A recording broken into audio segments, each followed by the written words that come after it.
Hoje vamos estudar o capítulo 28, conforme está aqui no nosso slide, né? Vamos ver as instruções para os trajes sacerdotais.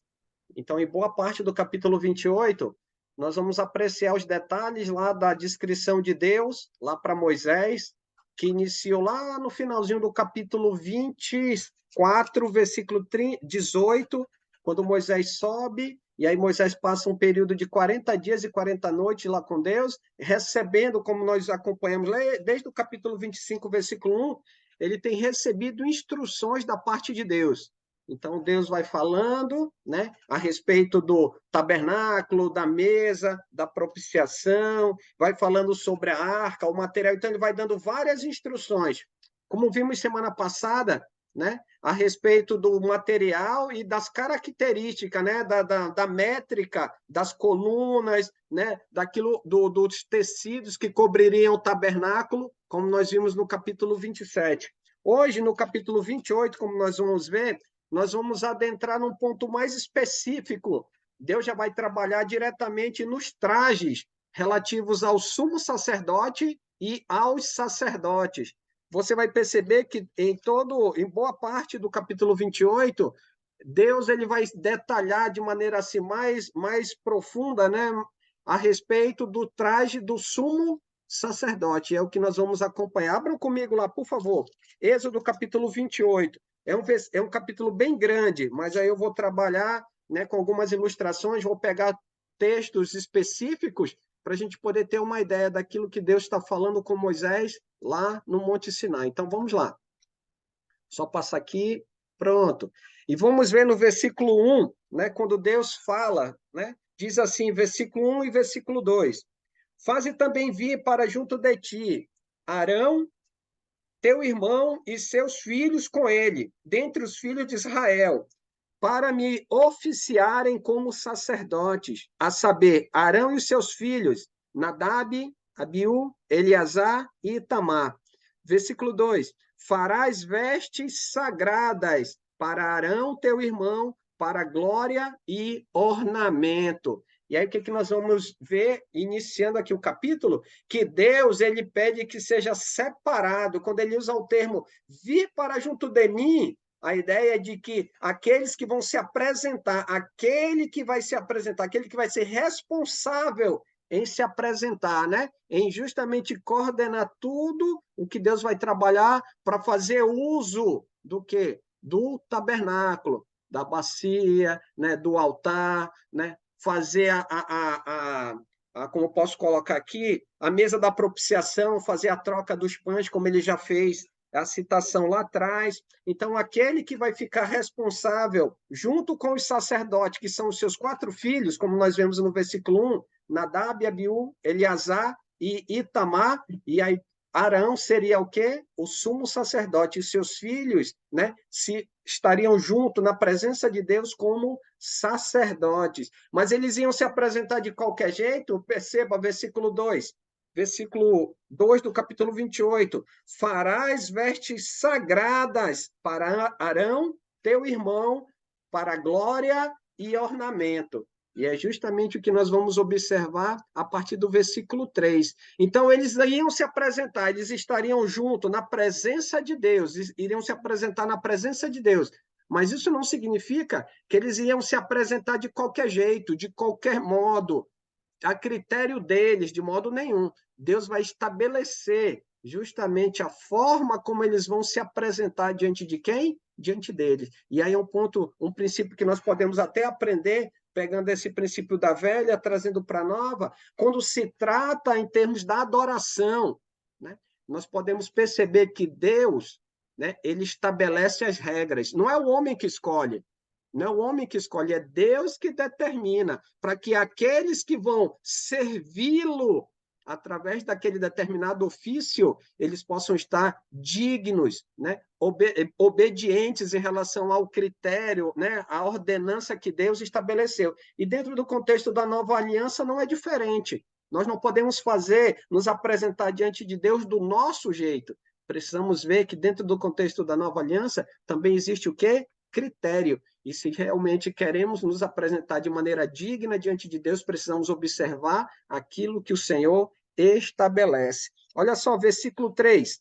Falarás também a todos os homens hábeis, a quem enchi do espírito de sabedoria, que façam vestes para Arão, para consagrá-lo, para que ministre, né, o ofício sacerdotal, que ministre o ofício sacerdotal, ou seja, para que ele exerça. Então, como nós temos visto desde o capítulo 25, Deus ele está passando a informação para quem? Para Moisés, para quando ele voltar, né, a partir lá do capítulo 31 em diante, quando ele retorna, né, para o povo, ele vai fazer o quê? Ele vai pegar as pessoas, conforme Deus está colocando aqui, ó, homens hábeis, que eu enchi de espírito de sabedoria, para que eles façam, seja a construção da arca, da mesa da propiciação, né, o próprio tabernáculo, o corte das madeiras que vão servir de coluna para fazer o contorno do átrio, a sustentação do tabernáculo, a costura dos tecidos do couro de cabra e etc. Todas essas pessoas, como Deus está trabalhando aqui, vão ser, né, ser escolhidos dentro do povo, com habilidade. Só que uma habilidade, como nós podemos perceber, que Deus deu essa condição para que eles pudessem o quê? Fazer aquilo que agrada ao Senhor. Versículo 4. As vestes, pois, que farão são estas, e aí a gente vai ver o que vamos observar na aula de hoje. O peitoral, a estola, né? A sobrepeliz, a túnica bordada, a mitra e o cinto. Farão vestes sagradas para Arão, teu irmão, e para seus filhos, para me oficiarem como sacerdotes. E aí nós vamos começar a ver esses elementos, eu vou trazer aqui as figuras mediante cada uma dessa estola, sobrepeliz, cinto, mitra. Eu vou trazer aqui as figuras só para a gente poder visualizar, tá bom? Versículo 5 diz assim: tomarão ouro, estofo azul, púrpura, carmesim e linho fino, e farão a estola sacerdotal de ouro, né? Estofo azul e púrpura e carmesim, e linho fino retorcido, obra esmerada. E aí que nós vamos ver aqui no slide, né? É a ideia da estola, a estola sacerdotal. Na NVI, eu até coloquei aqui no títulozinho, antes do versículo, a ideia de colete, ou seja, ele ficava sobre, ele não era a roupa toda, mas ele era sobreposto, como nós vamos ver mais para frente, sobre um manto, né? Então ele ficava a ideia de um colete, né, na parte de cima e também cobrindo, passando a parte da cintura e sendo pelo meio com amarrado, né, ou cingido, né, fazendo uso de um cinto. Então, como nós podemos perceber, versículos 5 e 6,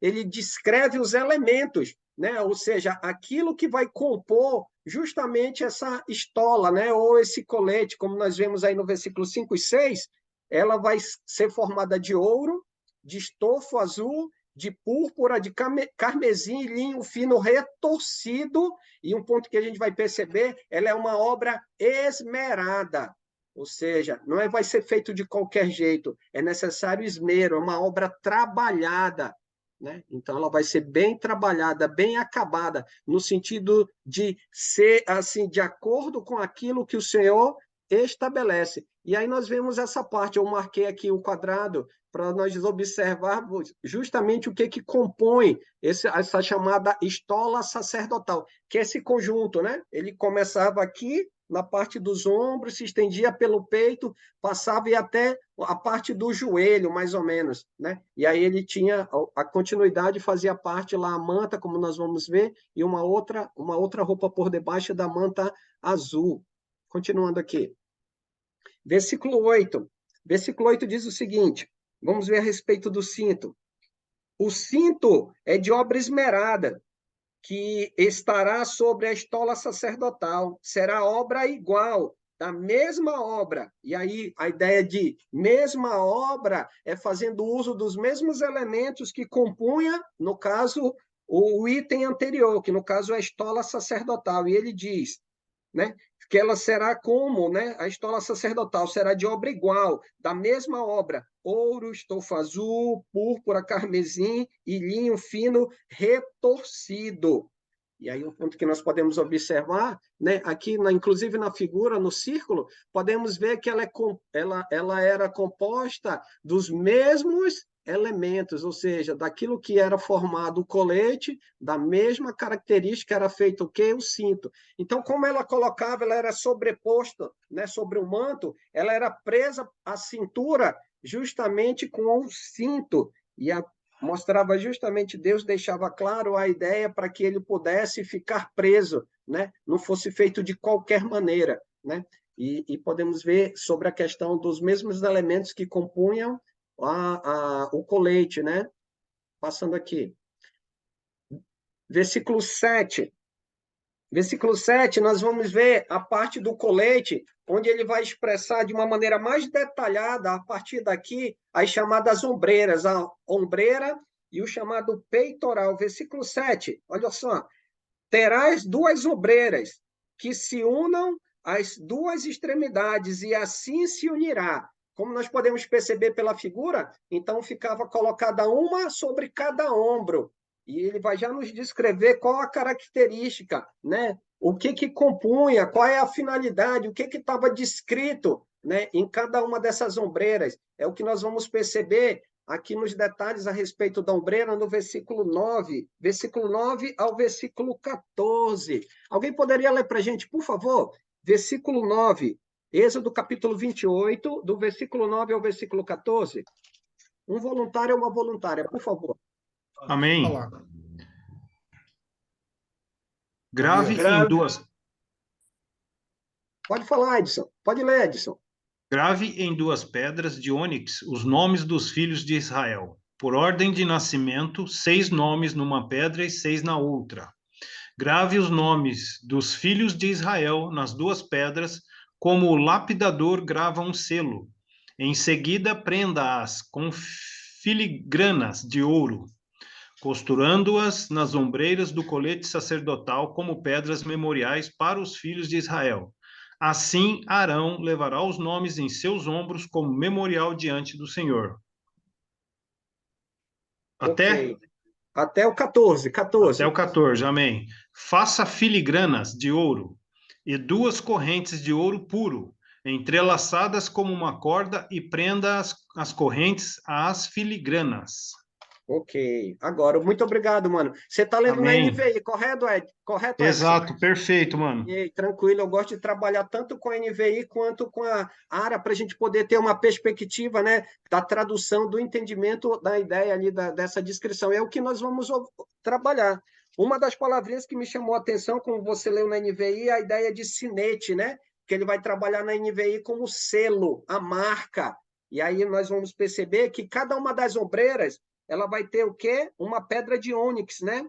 Versículo 9, tomará 2 pedras de ônix e gravará nela os nomes dos filhos de Israel. Então, perfeito. De um lado, né, nessa ombreira, ela vai ter uma pedra de ônix, e aí nessa pedra de ônix vai constar o quê? O selo, a marca, com o nome das 6, de 6, né, como você bem leu, irmão, com a data, né, perdão, com a sequência de nascimento, então do mais velho, do primeiro filho até o 6º, a outra, do 7º filho até o 12º. Então, para quê? Para que quando o sumo sacerdote se apresentasse na presença do Senhor, nos seus ombros estivesse quem? Justamente sendo apresentado os filhos de Israel. Versículo 11, conforme a obra de lapidador. Olha só o detalhe.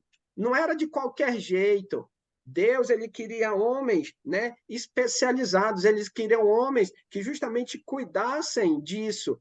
Por quê? Porque era algo que não se faria todas as vezes. Então, era algo que precisava ter né, uma riqueza de detalhes no acabamento. Por quê? Porque essa pessoa, ela não estaria se apresentando diante de qualquer um. Esse homem, no caso aqui, o sumo sacerdote, ele vai se apresentar na presença de quem? Na presença de Deus. E ao se apresentar na presença de Deus, ele vai não só representar a si próprio, né? Porque se ele não estiver, como a gente vai ver mais para frente, em outros capítulos, se ele não estiver consagrado, se ele não estiver consagrado, o que pode acontecer? Ele pode ser morto se ele não estiver adequado aquilo que Deus o chamou, não é verdade? Então, ele não só ali estava fazendo por ele, mas também por quem? Por todo o povo, pelas 12 Alessandro, tribos. Oi, pode falar, mano. me permite só interromper, só para não perder a posição da fala aqui. Quando ele fala em filhos de Israel, ele está se referindo a uma geração filho dos filhos, ou ele está se referindo àquela geração atual para quem ele falava? Quando ele fala aos filhos dos filhos, Edson, ele está se referindo aos 12, aos Ah, 12, entendeu? entendi, entendi, Aos perfeito. 12. Então, por Agora, quê? E porque é a figura dos 12, ou seja, os 6 filhos de Israel de um lado, os 6 filhos de Israel do outro, era a representação de quem? De toda aquela multidão que estava diante deles ali naquele momento. Então, era para mostrar a ideia do povo, né? Da ligação de Deus com todo Israel, ou seja, com a genealogia, né? De tá bem. Israel. Qual Amém. passagem que está Obrigado. Obrigado. filho dos filhos, Alessandro? Qual Pode passagem que está falar, filho? pode falar, Giovanni. Qual é a passagem que está filho dos filhos? Versículo? Não entendi, Giovanni. Qual é o versículo que está filho dos filhos que eu não vi na NVI aqui? Esse Não, no começa. versículo 12 fala por pedras em memória aos filhos de Israel. Versículo 12 fala Ah, aos tá. filhos de Israel. Ok. Tá bom? Israel aí Tranquilo. seria Jacó, né? Isso, os 12, né? Os 12. Os filhos de Jacó, e depois se Isso, formou Israel. justamente. Como nós estudamos lá em Gênesis, né? Dando continuidade, os 12, né? No caso, não o nome de José, mas o nome dos 2 filhos dele, né? E aí dando essa continuidade aos 12 filhos de Jacó. Ok, tranquilo. Vamos lá. Versículo 12. E porás as 2 pedras nas ombreiras da estola sacerdotal por pedras de memória. Olha lá. Por pedras de memória.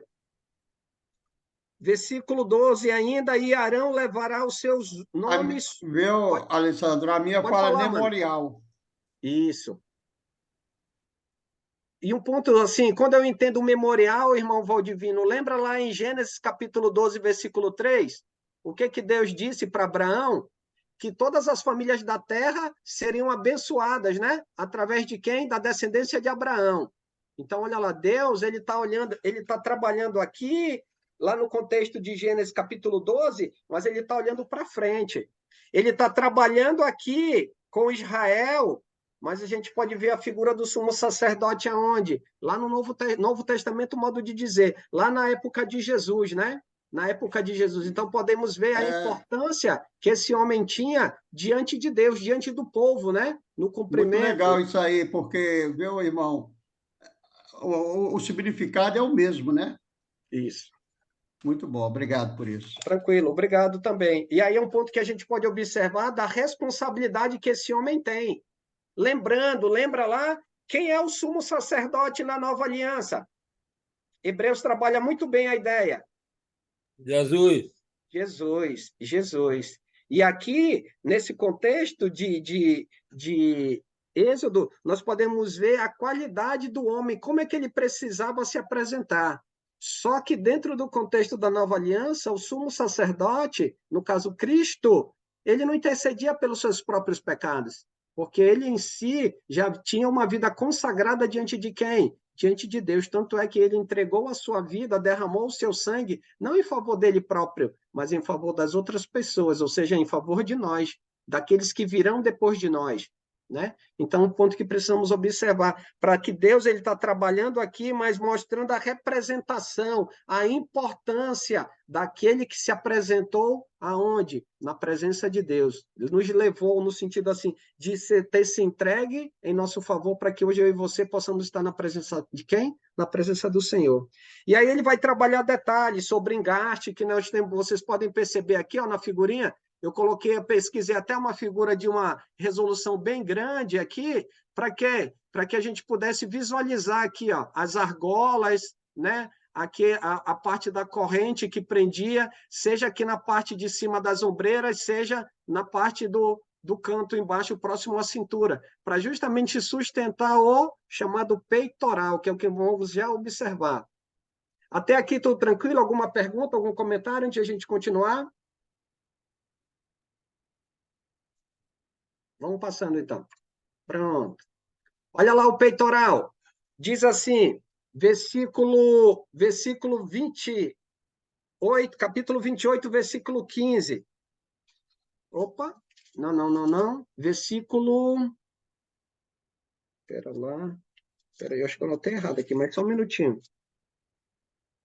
Versículo 15, isso mesmo. Farás também o peitoral do juízo. Agora, só abrindo parênteses, irmãos. Quando fala de juízo aqui, não é de juízo em si, de se a pessoa é ajuizada ou desajuizada, né? A ideia aqui é de tomar decisão. O que que o juiz faz? Ele tem lá uma pessoa que infringiu a lei, e aí ele tem aqui a acusação e a defesa. Ele tem o código daquela determinada, daquilo que o homem infringiu, né? E aí o que, que ele vai fazer? Mediante aquilo que vai ser externado, as provas, as testemunhas, baseado naquela determinada lei, ele vai dar o seu parecer, ou seja, ele vai tomar a sua decisão. Então, quando ele trabalha a ideia aqui de juízo, né, não é de julgamento, mas é de tomada de decisão, só para ficar claro, quando ele vai trabalhar a ideia de juízo, versículo 15, diz assim: farás o peitoral do juízo de obra esmerada, conforme a obra da estola sacerdotal o farás, ou seja, com a mesma qualidade, com o mesmo acabamento. Continuando, de ouro, estofa azul, púrpura, carmesim, linho fino, retorcido, o farás. Quadrado e duplo, será de um palmo o seu comprimento e de um palmo a sua largura. E aí a gente vai observar, né, que os mesmos elementos que eles vão ser usados para compor a chamada estola, né, sacerdotal, vai compor justamente o quê? A parte onde vai ficar as pedras. E aí é um ponto que nós vamos observar aqui. Deixa eu passar para a gente visualizar. Os detalhes nós vamos observar, se você quiser anotar aí, eu não vou trabalhar todos os textos, mas os detalhes do peitoral vão ser abordados do capítulo 28, do versículo 16 até o versículo 30. Se você estiver anotando, então, versículo 16 até o versículo 30. Eu vou pegar alguns pontos chaves aqui, alguns versículos chaves para a gente dar uma olhadinha. Olha só, aí nós temos as duas primeiras sequências de pedras, as chamadas pedras do peitoral, versículo 17 e 18. Colocarás nele engaste de pedras, com 4 ordens de pedras. Então, vão ser 4 fileiras de pedra e 3 colunas, né?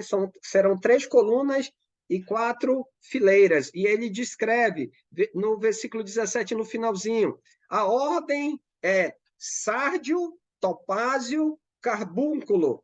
Será a primeira ordem. A segunda será esmeralda, safira e diamante. E é justamente eu pesquisando aqui como é que eu vou levar uma informação para que os irmãos possam visualizar.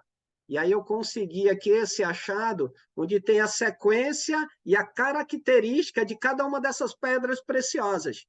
Alguém pergunta assim, irmão, aonde que eles conseguiram essas pedras?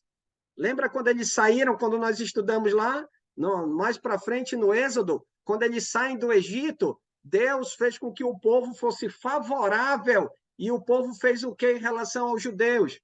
Eles presentearam. Então, eles receberam, não descreve em detalhes, né, o que eles receberam, mas pelo que nós temos visto, daquilo que Deus tem revelado a Moisés, em termos da quantidade de ouro, de prata e de bronze, nós podemos perceber que eles receberam muitas coisas. Essa quantidade de pessoas que saiu do Egito, como nós temos visto aqui no contexto de Êxodo, nós podemos perceber, né, que eles receberam, né, daquilo, no momento em que saíram do Egito, receberam várias coisas, vários presentes, provavelmente dentre eles, né, seja lá os tecidos, sejam as pedras, como nós vamos ver aqui, 12, pelo menos 12, mas uma quantidade assim considerável de ouro, de prata e de bronze. Quando Deus vai fazer, né, o modelo lá do tabernáculo, por exemplo, a base de cada uma das colunas, né, ela seria sustentada com a base de um determinado mineral.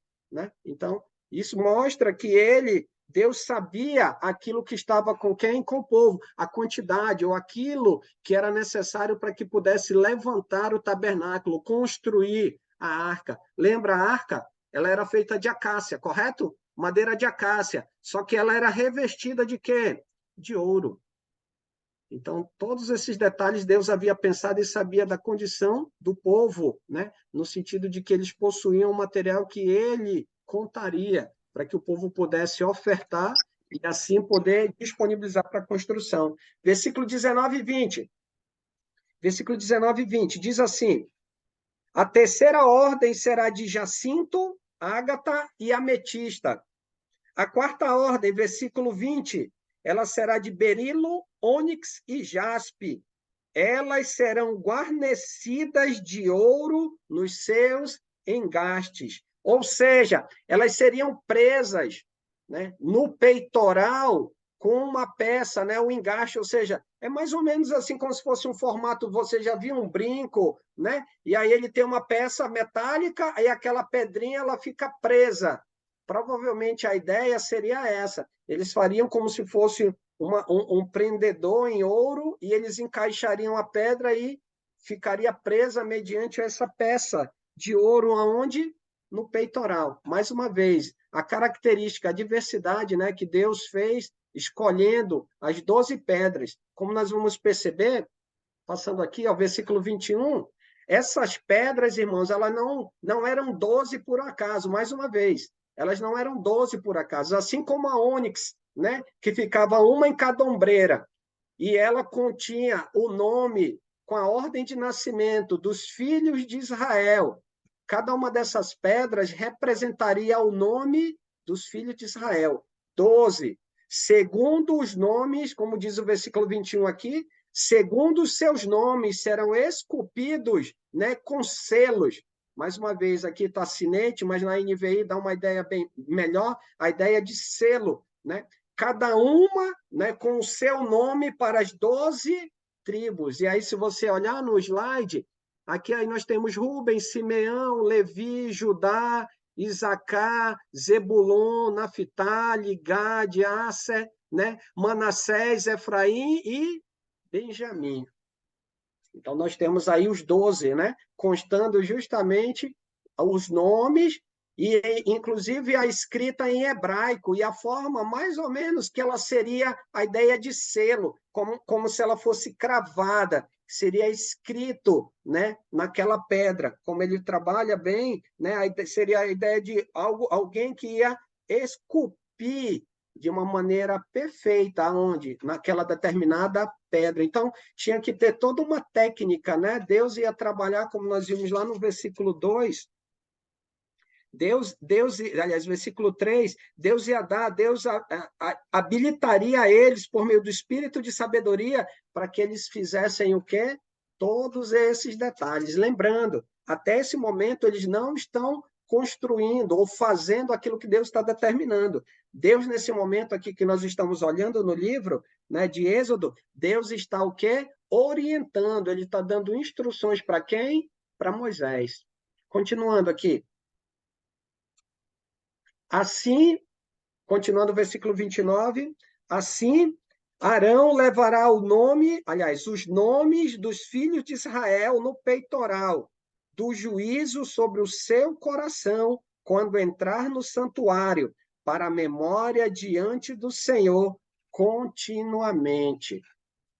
Então, quando ele entrasse, Arão entrasse na presença do Senhor, e lembrando, uma vez por ano, aqui não vimos ainda, mas já tendo conhecimento a respeito da prática no Velho Testamento, o sumo sacerdote entrava uma vez por ano, lembra? Ele entrava em que parte do tabernáculo?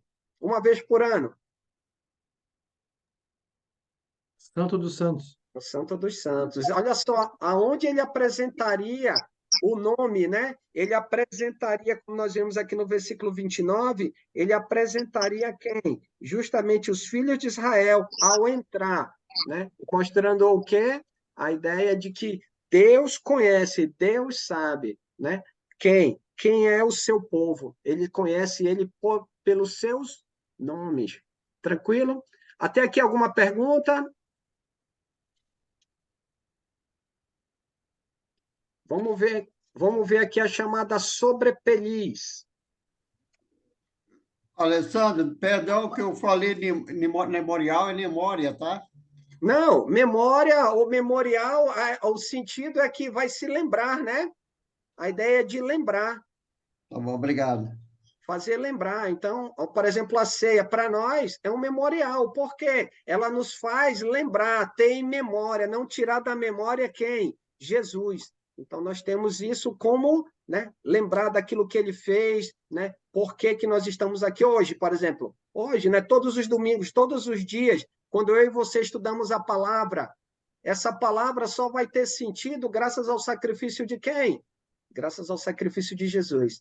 Se Jesus não tivesse morrido, né? Se ele não tivesse cumprido na sua vida a vontade de Deus, tudo isso, todos esses estudos, né, que nós temos feito nos últimos anos, seria inútil, né? Por quê? Porque não houve o sacrifício do Senhor. Muito obrigado, irmão Valdivino. Vamos continuar. Versículo Obrigado a 31. você. Disponha. Versículo 31 e 32, vamos ver a sobrepeliz. E aqui, deixa eu colocar logo aqui a informação, ó. O que seria a chamada sobrepeliz aqui, irmãos? Ó, na figurinha aqui, ó, seria justamente um manto, em outras palavras, seria um manto que ficava debaixo do colete, né? Esse colete trançado, né?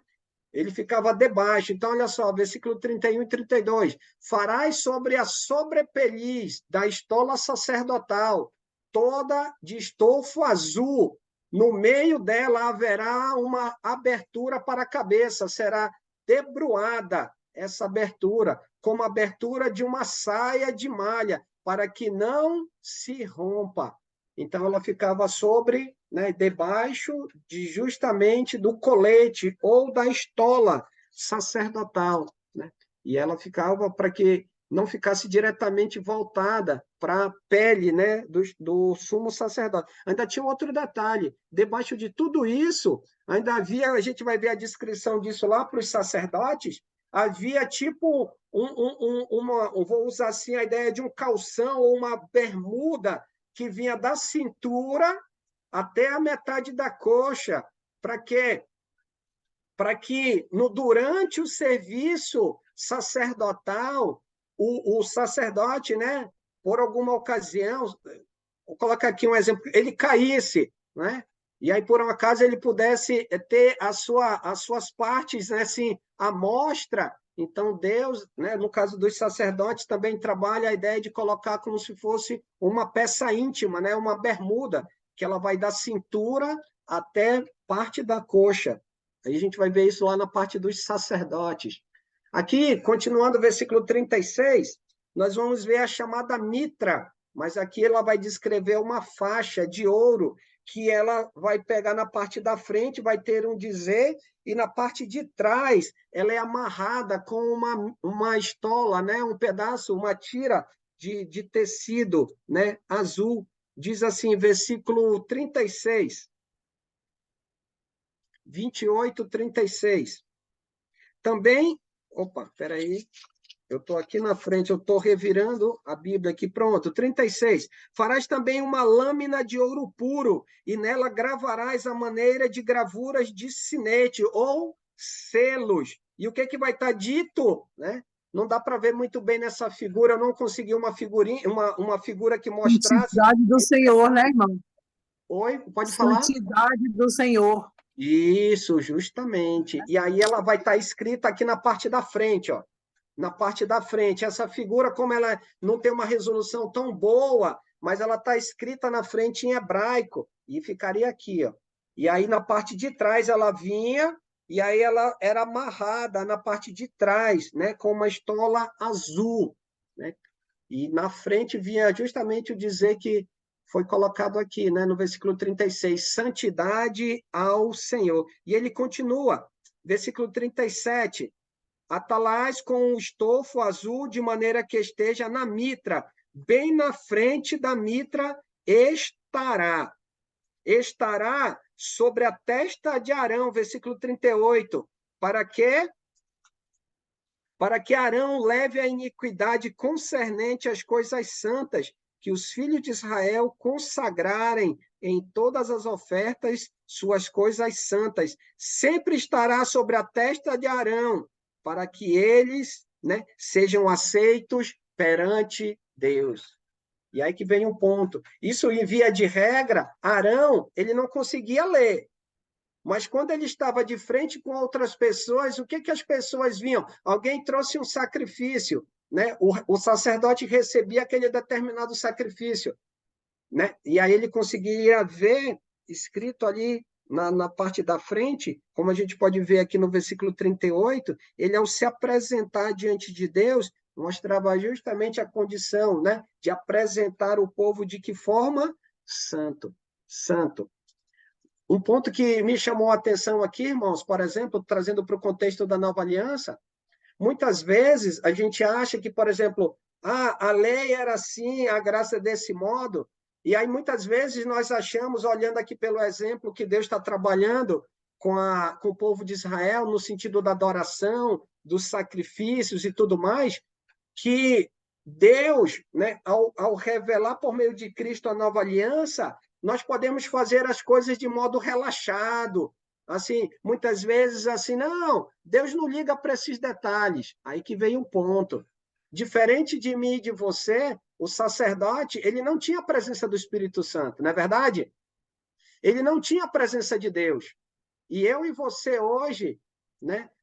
Uma vez até a gente conversando, né, irmão Valdivino, lá de 1 Coríntios, né, 3 e capítulo 6, que na nova aliança nós somos o quê? O templo do Espírito Santo, somos santuário do Espírito Santo.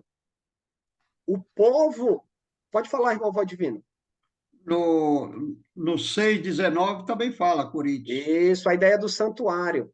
Então, o ponto é, eles precisavam de um tabernáculo para apresentar louvor, sacrifícios diante de Deus. Nós podemos entender, então, que no contexto da nova aliança, eu e você somos o quê? Somos o santuário de Deus.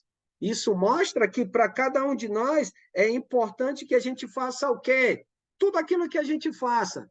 Preste ao Senhor, ofereça a Deus, possamos fazer o nosso melhor. Vamos adorar? Precisamos fazer o nosso melhor. Estaremos diante, junto com os irmãos, na presença do Senhor, entoando louvores, né? Colocando diante de Deus as nossas ofertas, celebrando a ceia, ouvindo a mensagem.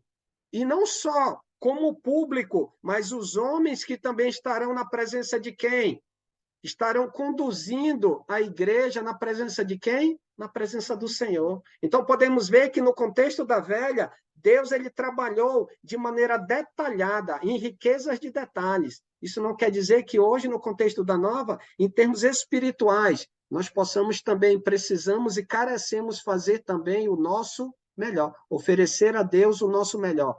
Não só no sentido de, na adoração, estarmos ali sentados no banco, mas aqueles que também, os homens que vão conduzir, possam também se portar entendendo o que é essa responsabilidade, para movimentar no sentido assim, mover no sentido de incentivar quem? A igreja. Ver, né, que ele está fazendo, em primeiro lugar, para Deus. Né? E, em segundo lugar, ele está servindo quem? Conduzindo quem? A igreja do Senhor, para que ele possa oferecer o seu melhor. Diga, Giovanni, e depois o Neves. Então, aqui nós estamos vendo, então, as vestes sacerdotais, colete e tudo mais, onde o sumo sacerdote e também o sacerdote, que eram os filhos de Arão, deveriam usar fisicamente para entrar em adoração a Deus. Nós vamos ver mais adiante a bacia, e deveriam se purificar para adorar a Deus.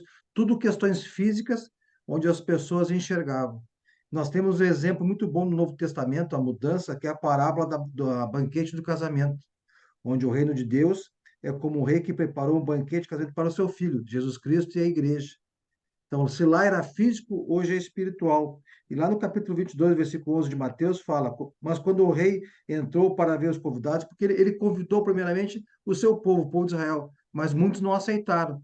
Aí ele mandou, não, então vai na rua e traga mendigo, traga quem tu achar, tu me traz para essa festa. Convide para a igreja de Cristo. Mas quando o rei entrou, e todos foram convidados, para ver os convidados, notou ali um homem que não estava usando veste nupcial. Lá era uma veste física, lá os sacerdotes, aqui a nupcial é uma veste espiritual. Ele perguntou, amigo, como você entrou aqui sem veste nupcial? Essa veste nupcial é uma roupa branca, simbolicamente representando a pureza. Hoje nós adoramos a Deus, somos todos sacerdotes, de forma pura, limpa, graças ao sangue de Cristo, pelo batismo recebemos o Espírito Santo. Então, esse que não tinha veste vai acontecer no juízo final. Então, o rei disse aos que serviam: amarrem-me as mãos e os pés, ou seja, daqueles não batizados, aqueles que não aceitaram a Cristo, e lance para fora nas trevas. Ali haverá choro e ranger de dentes, pois muitos são chamados, mas poucos são os escolhidos. Então, é uma comparação do que era físico, visual, do que é hoje espiritual da nova aliança, que tu está trazendo para nós aqui muito bem explicado. Obrigado, Isso. Alessandro. Obrigado, mano. Oi, Neves, pode falar, mano. Boa noite, irmãos. Eu vejo aqui Deus, né, colocando de forma bem específica, né, a forma, né, com que o homem deve estar, né, seja fisicamente, seja no traje, seja, né, para se preparar para a adoração, para se preparar para ofertar, para se preparar para tudo, né? Hoje eu senti, deu um sentimento muito grande no coração hoje, de estar sempre em oração a Deus, né? Me colocar antes em oração a Deus, de qualquer atividade que eu vá fazer, né, no corpo de Cristo, ou seja, dentro da congregação, né? É importante a gente estar consagrando, né, assim como a palavra mostra aqui, né, consagrando aquela atividade ao Senhor, né? Porque senão fica como se fosse uma coisa normal, uma coisa, né, vamos fazer, né? Mecânica, né? Mecânica, né? E não é mecânico, né? Nós estamos, é um sacrifício de adoração, né? Se é um sacrifício de adoração, eu tenho que fazer ele com um mínimo, né, de reverência, vamos dizer assim, né? Tudo isso, né, o traje, a forma de se vestir, a forma de se colocar, Deus está mostrando que diante dele tem que haver uma reverência, né? E eu, pelo que é o meu entendimento, tá? Me perdoem se eu estiver distorcendo aí, mas o meu entendimento é que temos que ter um mínimo de reverência diante do Senhor. E essa primeira reverência me mostrando aqui que nós devemos hoje, como hoje nós não fazemos mais em trajes, né, em templos, né, físicos e tudo mais, a nossa primeira reverência deve ser espiritual. Então, eu devo me colocar em oração diante do Senhor antes de qualquer atividade. E a gente vem fazendo isso, por exemplo, antes de começar um estudo, né, depois que termina um estudo, né, antes de começar um culto, depois que termina um culto. E eu acho que estamos no caminho certo, né? Obrigado pela oportunidade, irmão. E, Neves, tu me fez lembra lá em 1 Coríntios 11, né? A ideia da importância dos trajes, quando Paulo trabalha lá para... As mulheres não queriam usar o véu, né? E a distinção que era feita entre o uso do véu e o não uso, né? O fato de elas não entrarem, não fazerem uso, elas estavam se equiparando com mulheres, né, que não eram assim levadas muito a sério no contexto, né? Ou seja, as meretrizes, né? As mulheres que faziam negócio com o próprio corpo. E Paulo está exortando para que elas não se comportem, né, igual. E aí o ponto como você observou. Então isso mostra que nós precisamos ter cuidado, né, com a forma como nós nos apresentamos a Deus. Por quê? Porque como a gente pode ver quando Jesus ensina no Sermão do Monte, que, olha, os antigos disseram isso, eu, porém, vos digo. E aí a gente pode ver que ele coloca, né, por exemplo, pegando aquela parte quando ele diz, os antigos disseram, não adulterarás, mas aí se ele se deita com uma mulher, ele comete adultério. Jesus diz o quê? Eu, porém, vos digo, se você olhar de uma maneira maliciosa, né, você já pecou aonde? No coração. Então, olha só, para algumas pessoas, não, a graça é de qualquer jeito. Não é. É uma responsabilidade ainda maior. Por quê? Porque, diferente de uma promessa física, são promessas espirituais, eternas. Então, a responsabilidade nossa como igreja ela é muito maior. Então, isso mostra que precisamos transmitir essa seriedade, né? Seja na ministração, seja como adoradores, e em via de regra, pegando um ponto que é bem parecido aqui no contexto da velha aliança, eu até comentei no início, aquilo que Deus descreve, nós precisamos obedecer. Se Deus ele descreve, nós não temos, assim, Arão, seus filhos, eles, não, Senhor, eu acho que a mitra azul não vai combinar com essa aqui, não. É daquele jeito.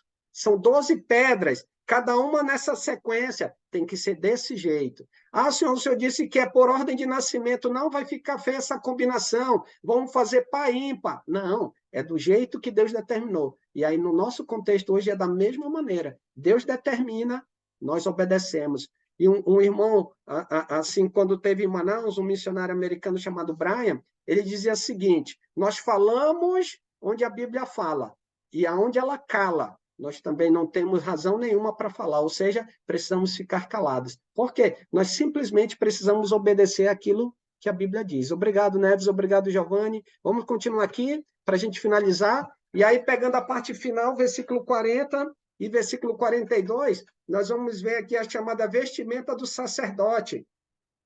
E aí, pela própria figura, você pode perceber que ela era muito mais simples, né? Em relação ao quê? Em relação à vestimenta do sumo sacerdote. Versículo 40. Para os filhos de Arão, farás túnicas e cintos e tiaras, faluais, a glória e ornamento. Versículo 42. Far-lhes também calções de linho para cobrirem a pele nua, e irão da cintura às coxas. É esse calção aqui que eu citei para os irmãos, que além da manta que eles usavam essa peça, né, abaixo da manta, da sua túnica, né, dessa manta, para que justamente eles pudessem proteger, né, a sua intimidade. Como eles eram mais ativos, por exemplo, eles faziam os sacrifícios, recebiam, né, os animais por parte do povo e levavam, né, para o altar, para o sacrifício. Então, eles tinham uma atividade maior do que o próprio sumo sacerdote. Então, Deus, pensando muitas vezes num acidente de percurso, ele pensou nessa peça também para quê? Para que o sacerdote, diante de Deus, ali no tabernáculo e depois, muitos anos depois, diante de Deus no templo, eles não pudessem ser pegos numa situação, né, assim, delicada, né, vexatória. Continuando, versículo 41.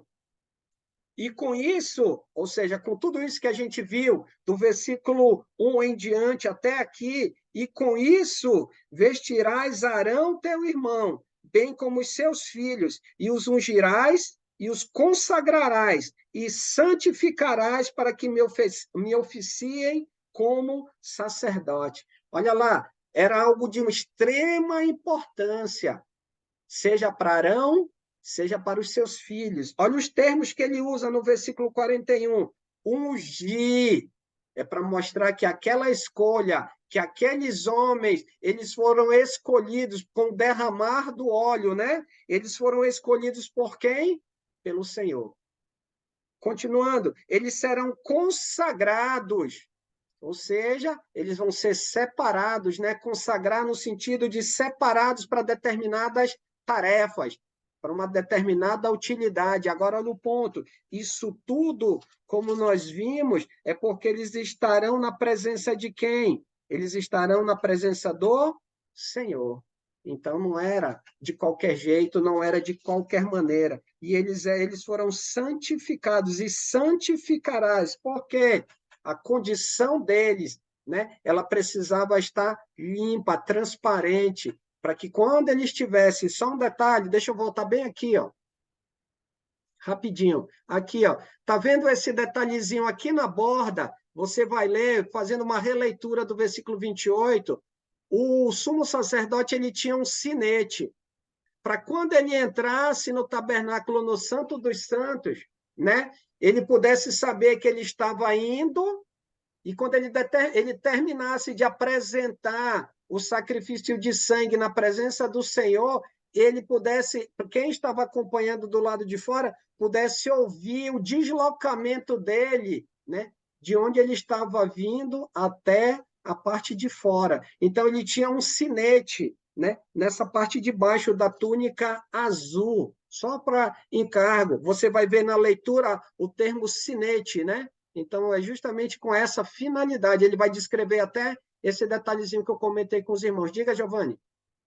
E aquele detalhe é mito, que o sumo sacerdote entrava amarrado com uma corda. Se morresse, puxasse a corda. Aquilo é É, mito.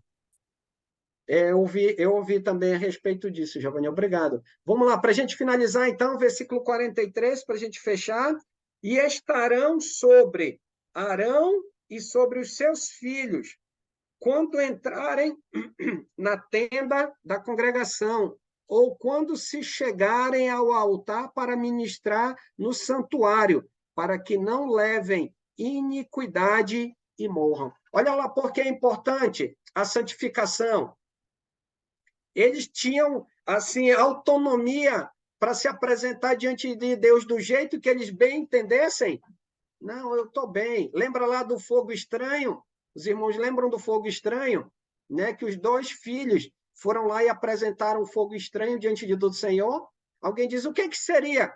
Não sei, mas o ponto é que eles não observaram aquilo que Deus estabeleceu. Ponto. E aí, como nós podemos perceber no versículo 43, eles precisavam estar vestidos de acordo, não só com a vestimenta em termos físicos, mas consagrados para aquele determinado fim, limpos, para que ao estarem na presença de Deus, ele, olha lá que ele diz no versículo 43, para ministrar no santuário, para que não levem iniquidade. O que é iniquidade? Injustiça, algo que não está de acordo com a vontade de Deus, e morram. Isso será, e aí trazendo agora para o contexto geral do povo de Israel, isso será estatuto perpétuo para ele e para a posteridade depois deles. Então, quem estava ali naquele momento não tinha autonomia para mudar, e as gerações futuras também não tinham autoridade nenhuma, autonomia nenhuma para mudar havia, ou seja, aquilo que Deus havia estabelecido. Mais alguém gostaria de compartilhar, comentar ou perguntar antes de a gente finalizar com a oração? Deixa eu fechar aqui. Fiquem à vontade, nós temos aí uns 5 minutinhos. Isso tudo acaba em Jesus, né, irmão? Isso, justamente. Um ponto que você comentou, Neves, né? Isso tudo é uma preparação. Como eu comentei logo no início, é trabalhando uma figura que Jesus, no contexto da nova, ele vai trabalhar, né? Lá em Hebreus, nós podemos ver que ele é o nosso sumo sacerdote, que não intervém, que não leva diante de Deus o pecado dele e do povo, né? Ele leva só os nossos. Tanto é que ele se apresentou e hoje, pela graça de Deus, nós temos o perdão de pecados, né? Em razão da obediência, de valorizarmos o sangue do nosso Senhor Jesus. Pode falar, irmã Anísia. Um momentinho. Eu percebo também, irmão, como Deus é rico nos detalhes. Ele se importa com os detalhes, com cada detalhe, porque na construção da tenda, né, ele disse as medidas, ele disse o tecido, ele disse as cores. Então, eu acho que nós devemos também nos preocuparmos com os detalhes, porque não só também na casa de Deus, mas espiritualmente falando, conosco. Então, se eu vou decidir alguma coisa, eu tenho que orar, eu tenho que pedir orientação divina. Se eu for resolver um problema, se tiver uma dificuldade. Então, espiritualmente falando, a gente também tem que se apegar a essa questão dos detalhes, porque Deus, ele se apegou, ele, assim, demonstrou isso para nós. Um ponto dentro de... Ok, obrigado, irmão. Um ponto dentro disso que a senhora falou, por exemplo, para nós, né, e no nosso relacionamento com Deus, seja no estudo, seja no nosso crescimento, seja nas nossas orações, é sempre fazer aquilo de acordo com a vontade de Deus, né? É sempre, ao buscarmos Deus em oração, Senhor, seja feita a tua vontade. Estamos passando por uma dificuldade na nossa jornada, né? Continuemos obedientes, mas coloquemos, Senhor, faça-se a tua vontade. Tu sabe o que a gente tem passado, as dificuldades que temos enfrentado, mas, Senhor, né? seja feita a tua vontade. E aí é continuar, porque é colocar Deus como prioridade, né? Como a senhora bem trabalhou. Então, via de regra, colocar Deus como prioridade. Obrigado, irmã. Diga, Paulo. É Obrigada. interessante, amado, que em todos esses detalhes, em toda essa preparação, né, como o irmão Neves estava comentando, como nós vimos aí, hoje nós vemos também a importância desse detalhe para com a ceia do Senhor, né? Saber observar que é sempre no primeiro dia da semana e é o pão sem fermento, é o suco da videira, né? Eu não posso fazer com suquinho de laranja, com uma água ou com um pãozinho qualquer, né? Eu me preparar para aquele momento da de culto e já ir sabendo o que eu vou com o meu coração na alegria da minha oferta, o que eu vou ofertar, né? Não é eu na hora lá, né? E chegou o momento não, eu já vou preparando na semana, eu vou ofertar dessa forma, vou, né? E lá também são detalhes, né? Que é importante, né? Da gente estar observando e fazer conforme as escrituras vêm pedindo, né? E sabendo, né? Que o primeiro dia da semana é lembrar desse sacrifício de Cristo por cada um de nós, né? É Isso. muito legal, muito interessante isso aí. E as medidas, né? São coisas assim que é muito bom, né? De estar observando e hoje trabalhando na nossa vida, né? Eu acho que uma palavra que é chave, hein, Paulo, na vida, na nossa vida como discípulos, é planejamento, né? Se somos professores, pregadores, evangelistas, tem que ter planejamento. Preparar aquilo que nós vamos levar para a igreja, preparar aquilo que vamos ensinar, preparar aquilo que vamos levar para aqueles que não conhecem a palavra, né? Entender e trabalhar já guardando perguntas, indagações e trabalhar essas indagações, essas respostas dentro da própria palavra, para mostrar, opa, não é a opinião do Paulo, do Valdivino, da Débora, do Renato, do Alessandro, não. A gente está vendo aqui, é a vontade de Deus, para que a pessoa olhe. Muitas vezes a própria igreja, para que a gente. Muitas vezes a gente está habituado. Atos. Ah, não, mas eu já li Atos de capa a capa, eu já conheço. Mas aí vem alguém, aí ensina, a gente, opa, mas eu nunca olhei esse detalhe. E olha só, por quê? Porque é dessa forma que Deus nos impressiona, tá vendo? Nós vamos viver uns 200 anos, mas a gente não vai conhecer tudo. Então, Deus sempre trabalha para ver, viu? Não se acomode, estude, se prepare, planeje. E aí. Travou? Eu acho que ele É trancou. necessário o Sara, quê? a Sara tá. Planejamento. Alessandro, travou aí. Volta no Se Prepare que travou o seu vídeo aí. Pronto, rapidinho. Peraí, chegou uma mensagenzinha aqui. Pronto, tá me ouvindo bem agora aí, Paulo? Então, a ideia é de se planejar. Tudo aquilo que a gente faça, ensino, ceia, adoração, o nosso dia a dia, como discípulo de Jesus, precisa estar sempre alinhado com planejamento, Tem que estar sempre preparado. Uma certa vez, contando aqui uma situação. Só tem isso. Então, uma certa vez eu fui com o Randy Short, né? Aí eu conversando com o Randy, quando a gente chegar em Recife, quantos cultos tu vai? Ah, eu vou uns 3 cultos por domingo. Eu disse, ok. Aí foi eu e a Sara. Aí fomos para o culto no Boa Viagem, aí fomos numa cidade, almoçamos, fomos o culto numa cidade, depois em outra. Aí à noite a gente foi num trabalho que era numa congregação que era resultado do DBF. Aí o Alcides estava ali dando abertura e tudo mais, conversando com os irmãos, aí chegou, aí o irmão subiu, bom, convidar os irmãos para a gente fazer oração. Aí ele disse assim, eu do lado do Randy, a Sara do meu lado, aí ele disse assim, hoje a EBD era comigo, mas como a gente tem um irmão de Manaus, eu vou convidar o irmão de Manaus aqui para fazer a Escola Bíblica Doutrinária. Aí o Randy olhou para mim, e aí? Você tem alguma coisa? Não, a gente, como professor, precisa sempre ter algo engatilhado, planejado. Aí eu disse, não, irmão, pode contar. Aí eu topei com o irmão no caminho, eu disse, quantos minutos eu tenho, irmão? 40 minutos. Aí eu disse, tranquilo. Subi, orei, abri a Bíblia, já tinha o texto, foi lá e pronto. Então, precisamos ter Eis-me aqui, né, planejamento. Alessandro? Uhum. Precisamos Eis-me aqui. fazer, precisamos estar prontos. Para quê? Porque esse é o nosso trabalho. Isso não é para minha glória nem para nossa, é para a glória do Senhor. Porque eu e você somos templo, né? Santuário do Espírito Santo. Mais alguém? Tranquilo? Vou pedir então para o Paulo, lá de Garopaba, meu irmão lá de Garopaba. Sandro, Onde... pedi oração pela dona Jovina, que ela não estava se sentindo bem, por isso que ela não participou da aula, tá? Agora à tarde, foi? É, isso. Tá bom. Só lembrar, Paulo, Jovina, irmã Jovina, tá bom? Irmã Jovina. Vamos orar então, meus irmãos. Senhor Deus, amado Pai, muito obrigado por tudo, Senhor, por estar aqui reunidos, Pai, e aprendendo cada vez mais sobre a palavra de Deus, Pai. Que nós temos que aqui nos guiar, Senhor, pelos o que eles viviam no passado, Pai, e viver, Senhor, junto com esses irmãos, Pai, conforme, Senhor, a organização, planejamento, Pai, de todos esses irmãos que participam semanalmente, Pai. Que Deus abençoe o irmão Alessandro, que vem nos trazer essa palavra maravilhosa, Pai, com todo o entendimento.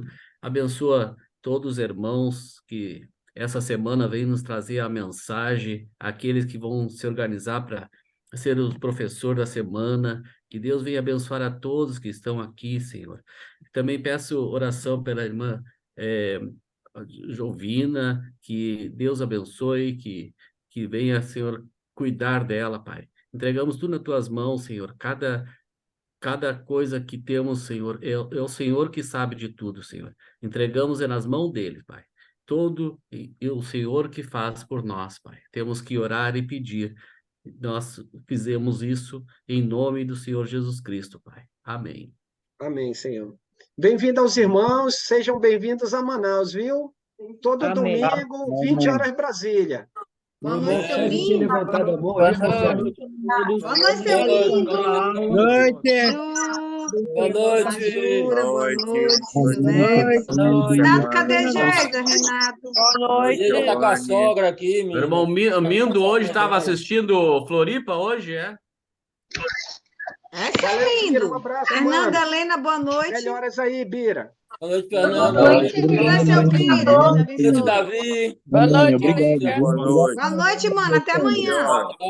Boa noite, Renato. Boa noite. Boa noite, Boa noite, seu lindo. César. Acordou ontem. Boa noite, meu Tá firme aí, Renato. Renato. Oi, cadê? Renato. Boa noite. Boa noite. Deus E abençoe a Adriana, todos. boa noite, Adriana. Cai não, deixa passar. Boa noite, Renato. Boa noite, Paulo. Ô, Boa noite, Renato. Bira. Valeu, Paulo. Boa noite, Deus seu abençoe Rubens, todos seu vocês. Valdivino, dona Fernando. Neide. Renato não me escuta. Boa noite, Rubens. Renatão, Renato, pode escuta a Jura, Renatão. Renato. Tô de olho, hein? Renato, me escuta. Leca, Câmbio, Renato. prossiga, câmbio. Oi, 3. Oi, Adriana. 3. Boa noite, Tá falando meu time, Fernanda, pô, Helena, caramba. Ju. Oi, 3. Boa semana. Graças a Deus, dona Cleonice, graças a Deus. Tchau, Beijo, Giovanni, valeu a todos. Tchau, Boa tchau. noite, Coisa Renato. boa, Manda Giovanni, mensagem. me lembrei. Tá, seu Rubens. Tchau. Até amanhã. Tchau. Fiquem com professor. Deus. Até amanhã. Amanhã, Amém. todos. Amanhã. Boa noite. Relator e a secretária Lica. Até amanhã. Boa noite.